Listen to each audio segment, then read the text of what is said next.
Daf Mem Gimel Amud Beis at the bottom.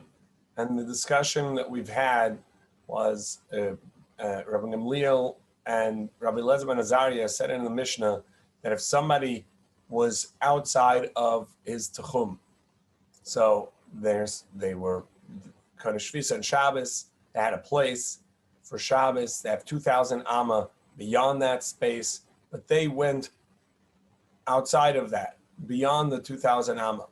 They're only allowed to remain within their 4 Amos that they are. However, if they are then in a new enclosure, then they may go the complete distance of the enclosure. For this next piece of Gemara,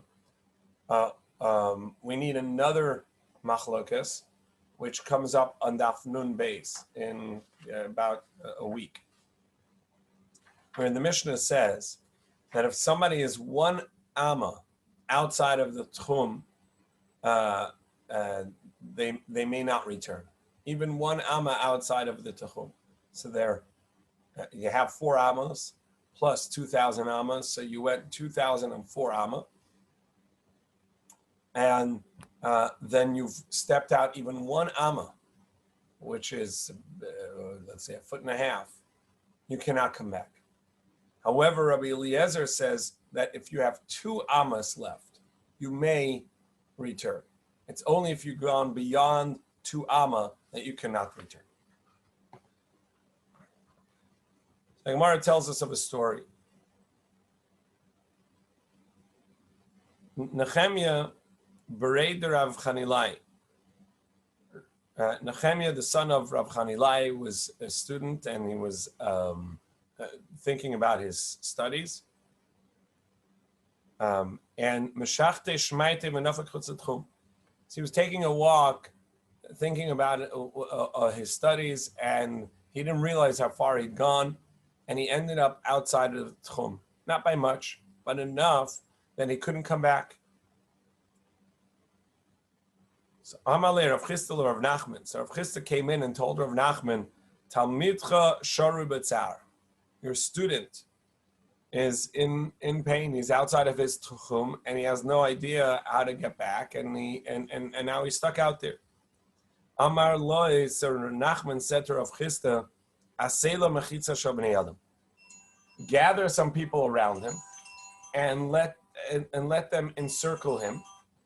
And that would be a boundary of people, and that would be sufficient to create that he's now newly enfenced, human fence, but newly enfenced, newly encircled, and as such he can walk the entirety of the encircled distance, and that would bring him back in. So let him come in. Yosef Rav Nachman by Yitzchak Achore de Rava. Rav Nachman Yitzchak was sitting behind Rava in the academy. Yosef Rava came to Rav Nachman, and Rava was sitting in front of Rav Nachman. Amalei Rav Nachman Yitzchak le Rava Maika miboile Rav Chisda. So Rav Nachman by Yitzchak said to Rava, what was the question that Rav Chisda had that made him ask Rav Nachman what to do? What was he not sure about? Did he not think of this idea? Did he not know this halacha? Did he have enough people to make such a human fence around Nehemiah Bered Rav Chanilai? Well, so if you had enough people to make such a fence, and it would be long enough to get him back into the Tchum. So then what was the question?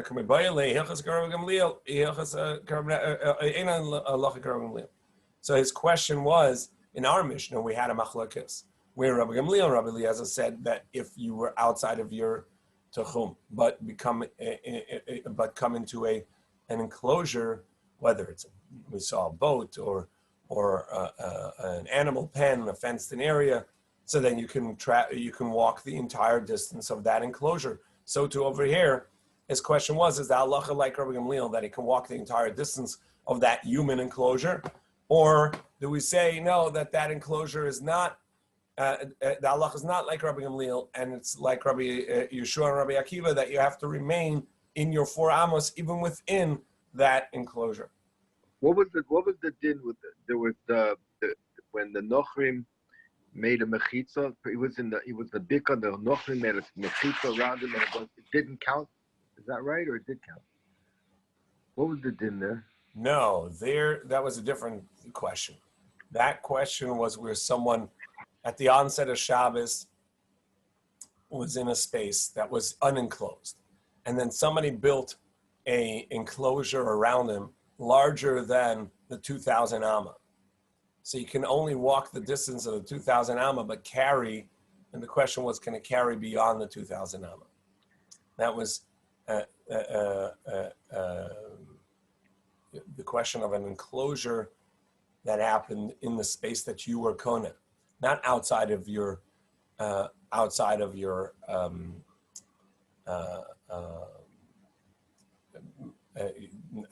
tchum. Here, you're outside your tchum. You only have 4 amma, and the question is, can you extend it beyond the 4 amma to another to this enclosure itself? But the question is, could you establish mechitzas and walk in them into that tchum, right? So that. Right, but you're not walking 2,000 amma with people around you. Mm-hmm. There, the enclosure was larger than the 4,000 amma. The enclosure went beyond his 2,000 amma. Well, here he's going beyond his 2,000 amma. No. It's the enclosure is 20 feet. It's just making his 4 ammas larger itself. Okay. Right? Yeah.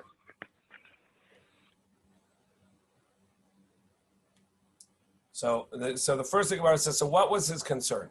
Was his question whether or not the halacha is like Rabbi Gamliel, which we already said the halacha is, or Dilmo, perhaps b'delei malagavra.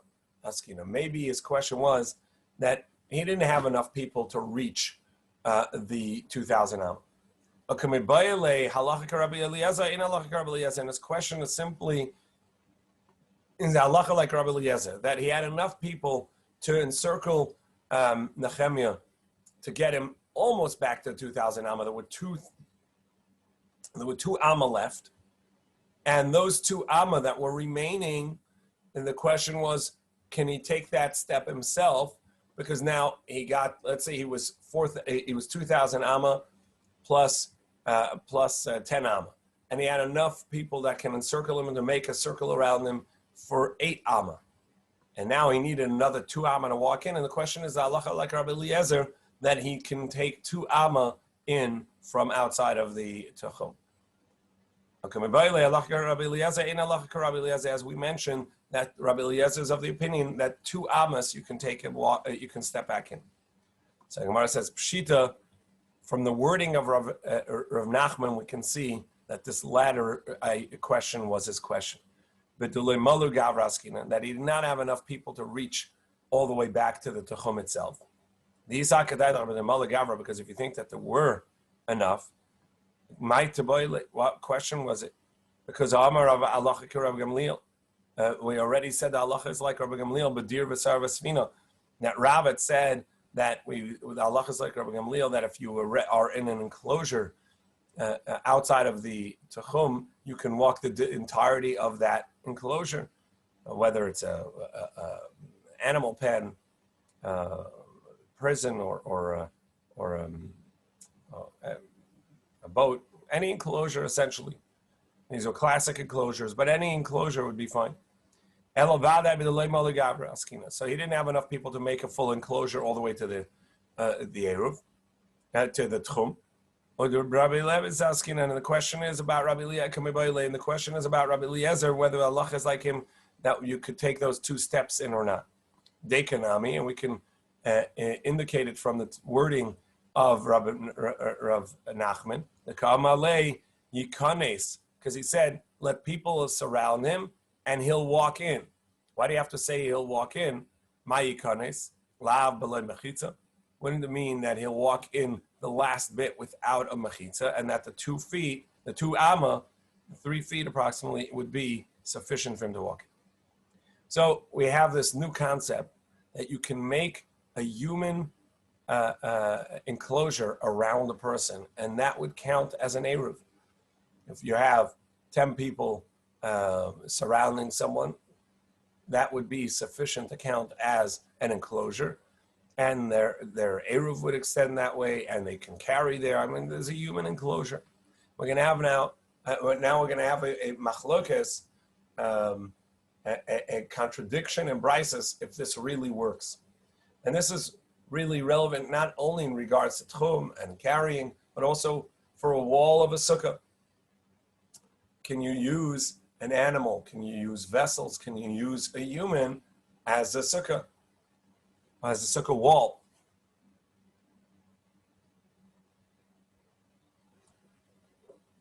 Essentially, you lost the sukkah wall, it got blown off or something, so you call a neighbor, you say, stand right there, and now you have a kosher sukkah, you take it and you eat. Can you do that?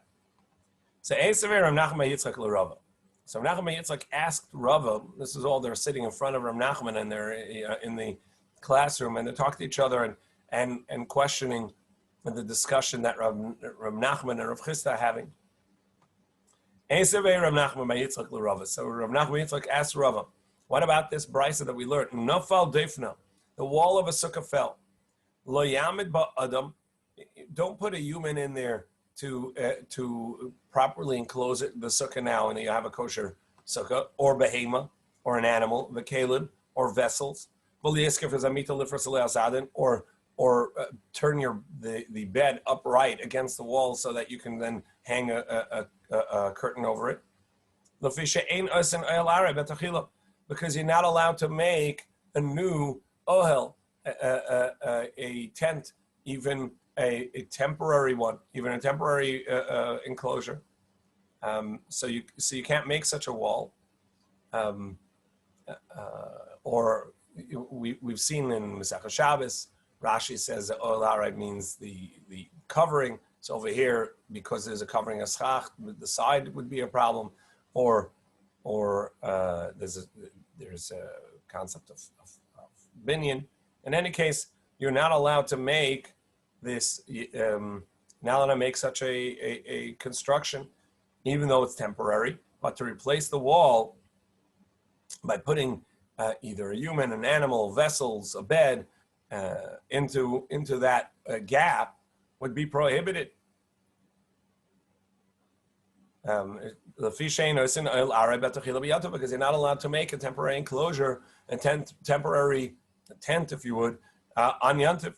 And for sure you can't do it on Shabbos. So we see over there clearly that you cannot use a human as your wall. You're telling me you're bringing me this brisa in regards to sukkah that you can't put a human in as your wall, because that's making a wall on Yantiv, and that's prohibited. But I'll bring you a contradictory brisa, and I'll say that the halach is like that one.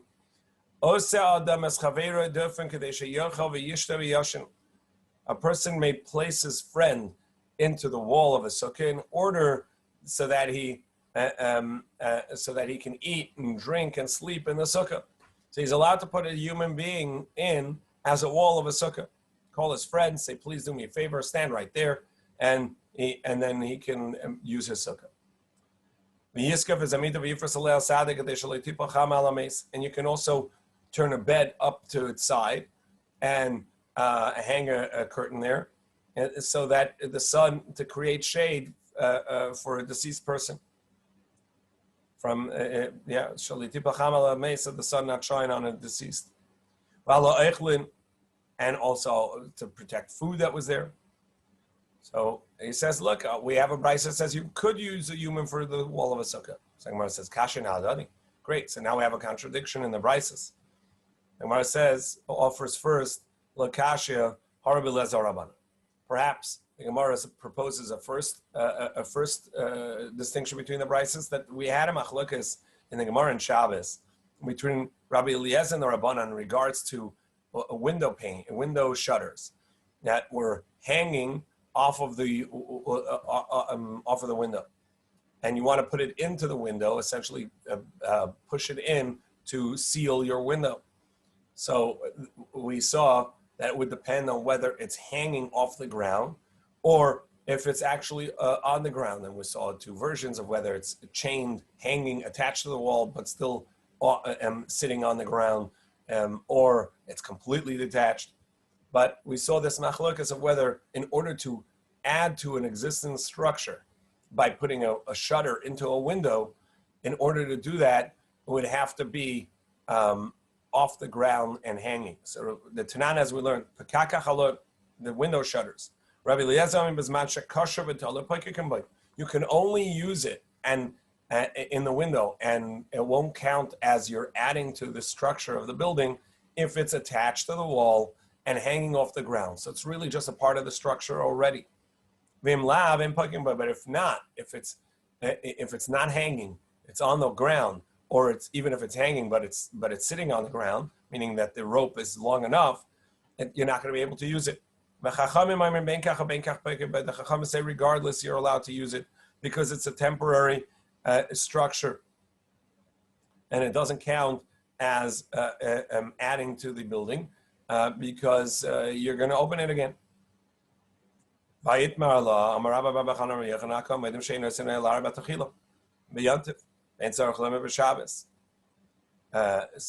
the Gemara says, no, that's not a good comparison, because over there, I'm just adding to the structure. But everybody agrees you can't make a new structure. Over here, you're adding a new wall by having somebody walk into the gap. The machlok is only whether you can add. Rabbi Eliezer says on Yantiv you can't add to the structure, and of course not Shabbos. And the Chachamim say no, you can add to the structure because the structure is already there, and this is a temporary addition by putting this shutter into the window, and you can do it on Shabbos and for sure on Yantiv. So that's not a good explanation to the contradiction of the Brises. Rather, the machlokas of the Brises is based on Rabbi Meir and Rabbi Yehuda. The Tanya, as we learned, are you allowed to make an animal as your sukkah wall?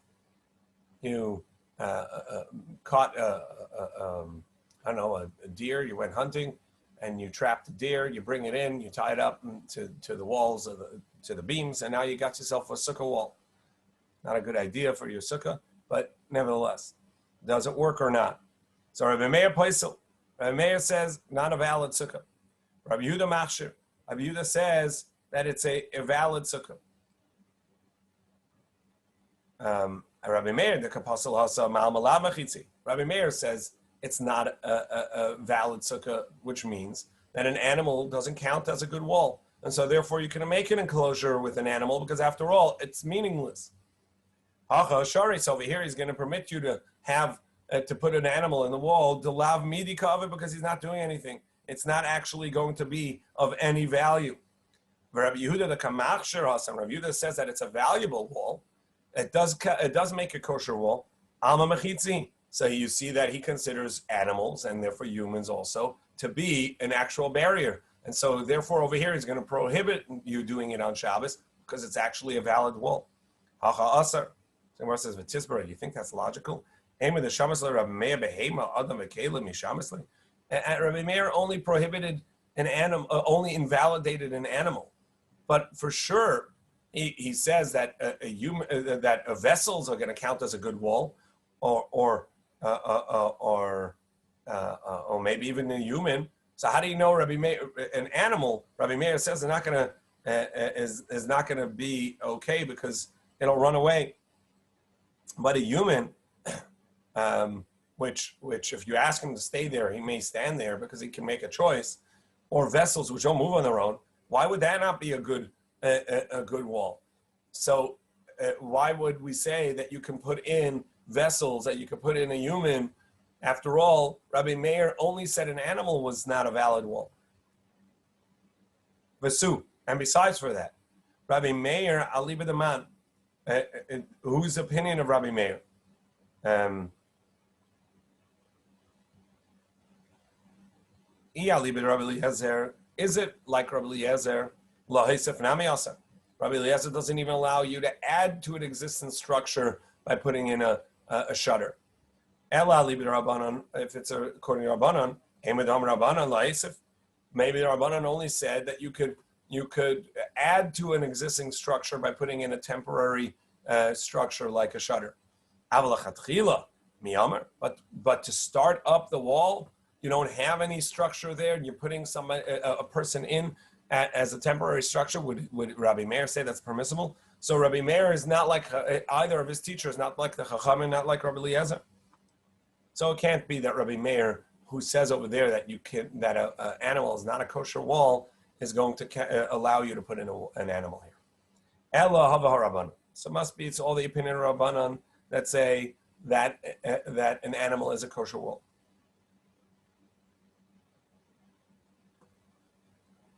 The and the contradiction of vessels is not a question. We know a sukkah needs minimally 2 walls plus partially a third wall, which is going to have the halachas of whether you need 1 tefach plus a doorway or whatever it may be. But you need at least a third wall. And what's happening here is your sukkah only has 2 walls.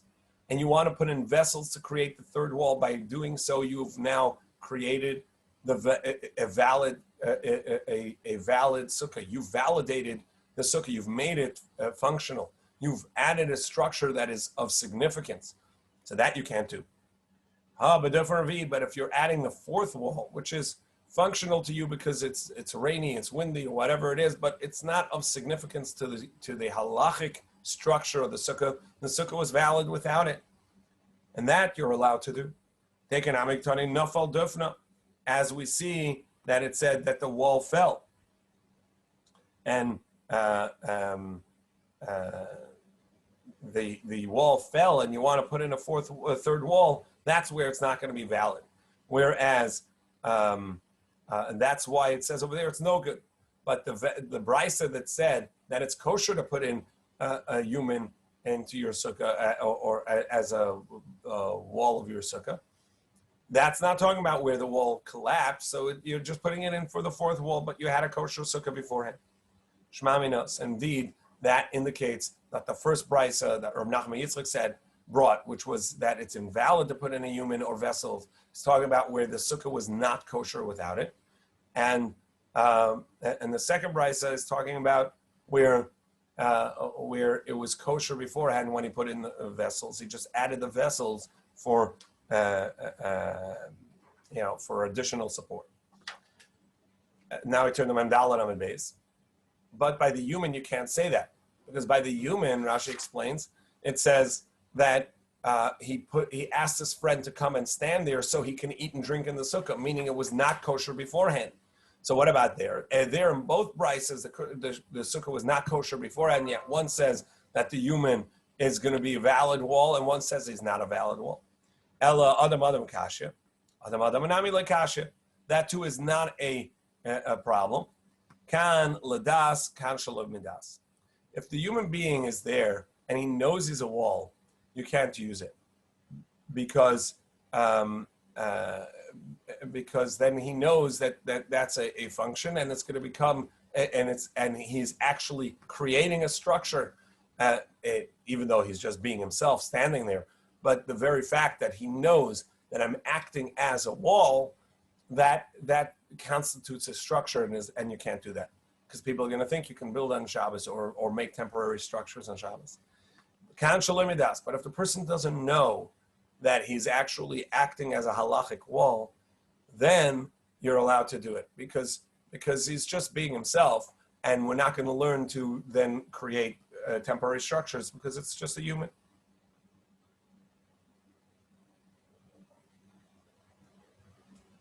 And this is not really the way you build structures, by having the human stand there.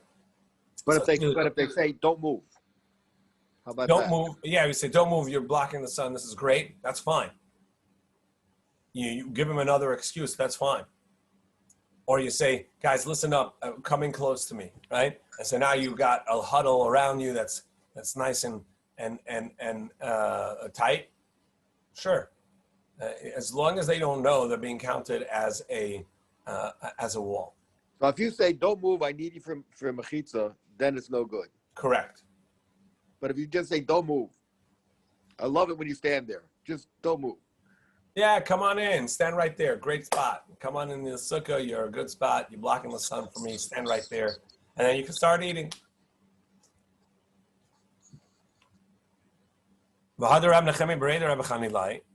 And the story with Rabbi Nechemia where he went out for a walk and also Ladas Hava. So wasn't that also they told people come and help him in? Shalei Ladas Hava says no, that actually also they didn't tell him why. Rav Chisda Ladas Hava, but Rav Chisda knew what was going on. Rav Chisda was not a part of the wall.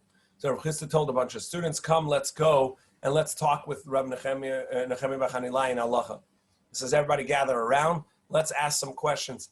And by doing so, created this temporary enclosure and started walking back in. And Rabbi Nechemia was able to get back into the Tchum in that way, but nobody knew what happened. The Gemara tells a story of Hanabinei Genana, the Ayilu Maya b'mechitza Shabnei Adam. These gardeners, they brought in water by using this human structure around them. Nagdinu Shmuel, so Shmuel excommunicated him, said that was the wrong thing to do. You're teaching it wrong, and you're creating a breach in halacha in regards to Shabbos. Why?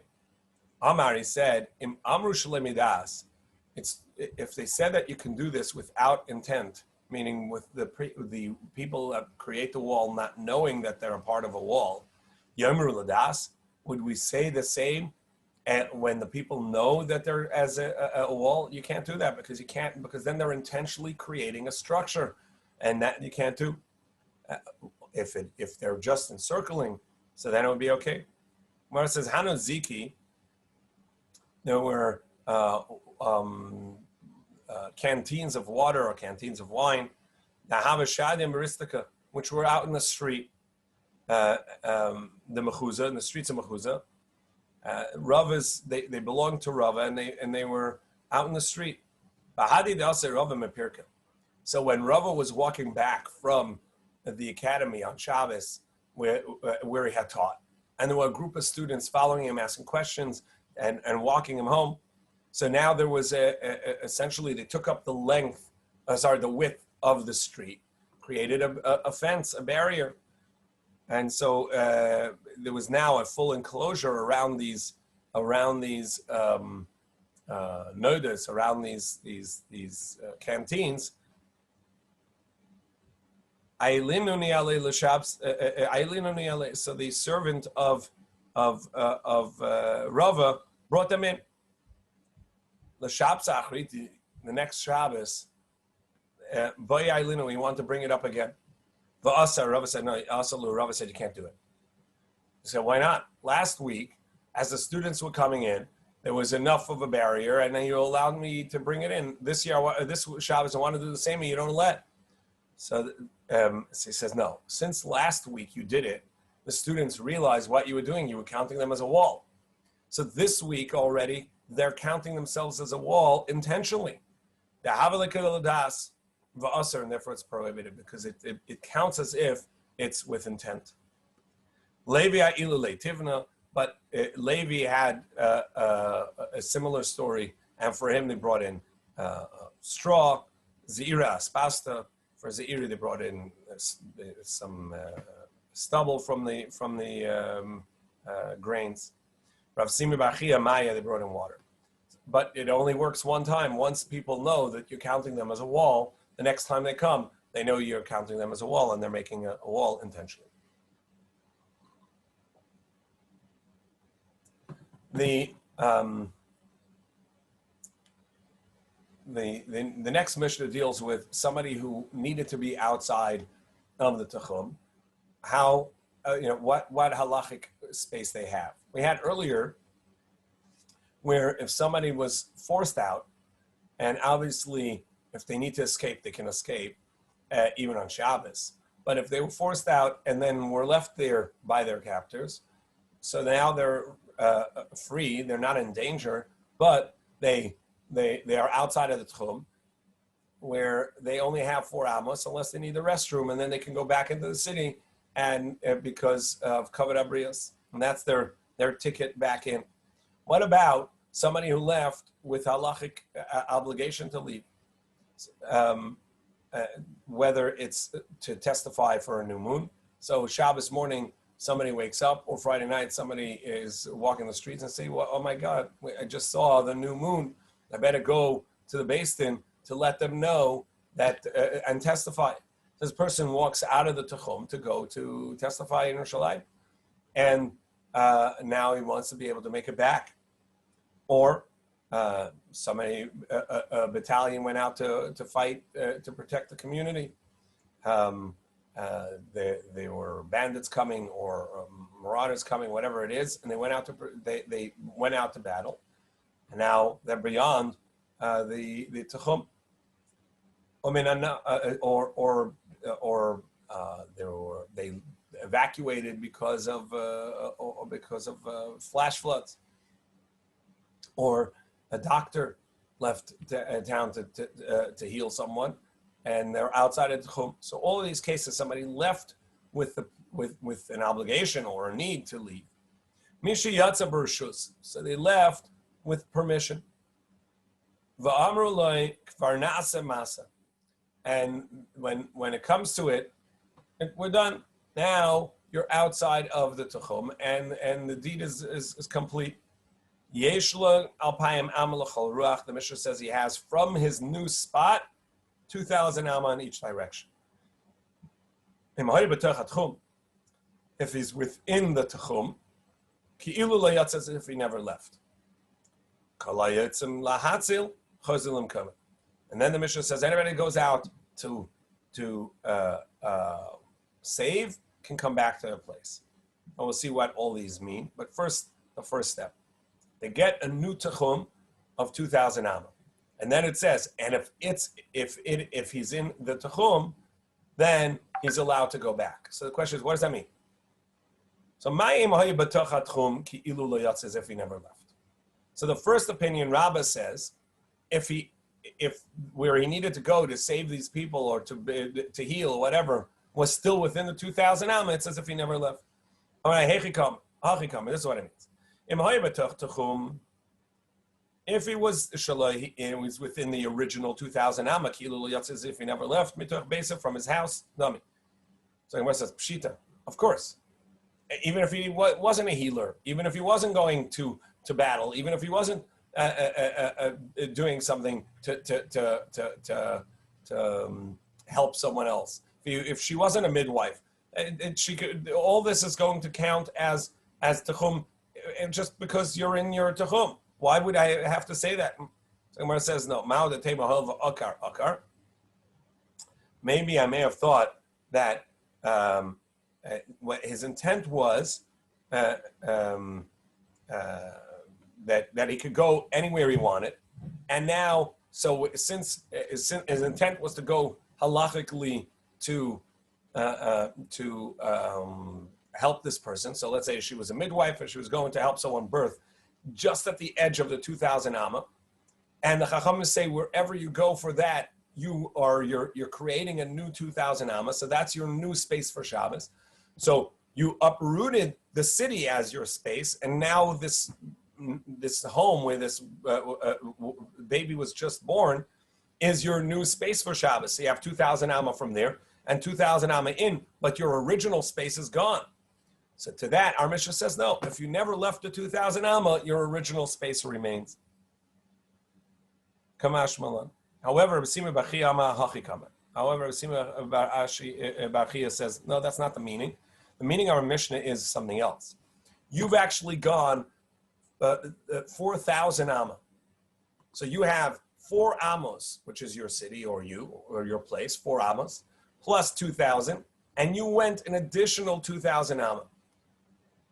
So now you have your space plus 2,000 amma. So if you go the distance that you now newly established for yourself by going to help this woman give birth, so you have that home plus 2,000 amma, and you get to the 2,000 amma, and you're 1 foot into your previous 2,000 amma. If there is any overlap between your new 2,000 amma and the previous 2,000 amma, you can continue back to your home, because that original 2,000 amma is still yours, and you have the new one. And so the new one which you have, the 2,000 amma, which you gained because you went to here to as a midwife to help this woman birth, now they overlap, so you can go the complete distance. Hachikama, this is what he says. The new 2,000 amma that the Chachamim gave you on account of the work you've done overlaps into the previous 2,000 amma that you had on account of where you established Shabbos at the onset of Shabbos. It's as if you never left your Techum, because the new space you have overlaps into your old space, and the old space still remains. And so you have a way into your old space, and so you can go back to your original space. So Gemara says, so what's the basis of this machlokas? Mar Sava Avlas Techum Milsi, and Mar Sava Avlas Milsa Sava Lav Milsi. The basis is the question of whether or not Havlas Techumin, the absorption of one Techum into the other Techum, does that count as a meeting of Techumin and they join or not? Do we say this overlap creates a new extended Techum or not? Amalei Abai LaRabba. So Abai said to Rabba, who did not accept this idea, and said that the Mishnah only means that you were in the original 2,000 amma. But once you've left, you have the 2,000 amma, you have a new 2,000 amma, you can't get back to the city. So Abai challenged him. Don't you agree that when Techumin overlap, they become one large area? And this is a very unique case. Somebody's in a cave. The depth of the cave itself is wider than 2,000 amma. However, the openings of the cave are such that they are narrower than 2,000 amma, because there's an angled opening to the cave. And so they come into each other's 2,000 amma. So Misha Shavas b'ma'ara, Shabetoicha Arbas alafim. Inside the cave itself is 2,000 amma, on 4,000 amma, meaning 2 techumin. However, from each opening, since they're not straight up, but rather on an angle, so if he climbs out this way or he climbs out this way, is going to be less than 4,000 amma from one opening to the next, meaning that there's a overlap in the 2,000 amma from this side, and there's an overlap from 2,000 amma on this side. Now, in that space itself, since it's an enclosure, it's going to count as one halachic space. But when he gets out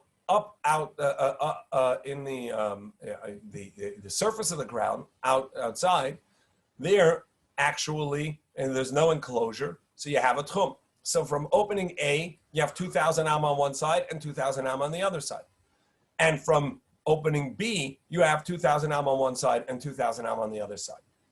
But since they overlap over the cave, so that counts as one long 2,000 amma, or they're 2,000. They're 1999 on one side and 1999 on the other, and so the 2,000 amma overlap. It counts as one tchum.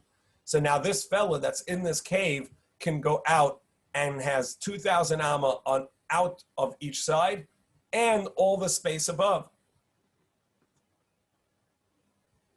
So Ma'ilu Shavas b'ma'ara. Somebody was in a cave for Shabbos. Shabatoch arba'as alafim. That the inside of the cave is 4,000 amma. So that's more than the requisite, than the allowed 2,000 amma space. However, al gaga, but on the roof of the cave where he gets out, pachas marba'as alafim, it's less than 4,000. And any bit less than 4,000 means that from each opening, 2,000 amma is going to overlap with the other side's 2,000 amma. Wouldn't you agree that you can walk, that this fella can go on either side not only above the cave, but also to each direction 2,000 amma. Amalei said, yeah, but don't you agree that there's a distinction?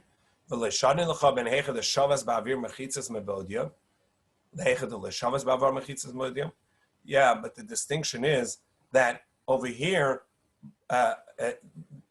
it's all a part of his one enclosure that he was in at the onset of Shabbos. At the onset of Shabbos, he was in that cave. And so each one of the entrances to the cave is his onset, from the onset of Shabbos, it's his space. So that's why at the onset of Shabbos, he had the enclosure overlapping. So of course, the Techumen overlapping. So of course that counts as a valid overlap.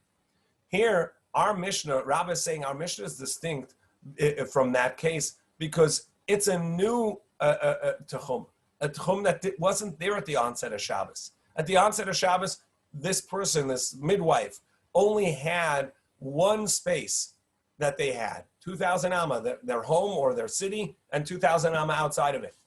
You want to add to them a new 2,000 amma, and then the new 2,000 amma that was created Shabbos afternoon is overlapping on their previous one and want to give them that overlap space. That, Rabbah says, is distinct because it was never there at the onset of Shabbos. In the cave, both entrances were his at the onset of Shabbos because he was in the 4,000 amma cave at the onset of Shabbos. And then each opening A and opening B, were within his space because he was in that enclosure at the onset of Shabbos. We'll continue this discussion tomorrow, Bez Hashem.